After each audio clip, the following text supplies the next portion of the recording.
ശ്രേയസ്സായിരിക്കുന്ന മോക്ഷത്തെയും പ്രാപിപ്പിക്കുക ആയതല്ലോ രക്ഷയുടെ മുക്തിയാകുന്നത്. എന്നിരിക്കുന്ന രക്ഷയെങ്കിൽ ആരുടെ രക്ഷിതാവ് എന്നല്ലേ? ചന്ദ്രചൂടൻ ഭഗവാന്മാരെ രക്ഷിക്കട്ടെ. ആര്? ചന്ദ്രചൂടനോ? എന്തിനാകുന്നത് എത്ര വളരെ സംശയിക്കുന്നത്?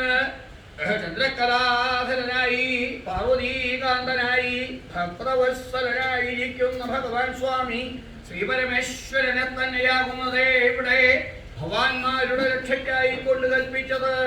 ആയതുകൊള്ളാം നല്ല ശിക്ഷ വഴിപോലെ ബോധിച്ചു. ഇത്ര രക്ഷാസാമർഥ്യമുണ്ടായിട്ട് തന്ത്രി വഴിയെപ്പോലെ മറ്റാരും തന്നെ ഇല്ല എങ്കിലും ഔവണ്ണമെല്ലാം ഇരിക്കുന്ന ചന്ദ്രചൂടൻ എന്നല്ലോ ഇവിടെ പറഞ്ഞത്. ആയത് ഹേതുവായിട്ട് അവസ്ഥാഭേദവും കൂടി കൽപ്പിച്ചിട്ടുണ്ടായിരുന്നുവെങ്കിൽ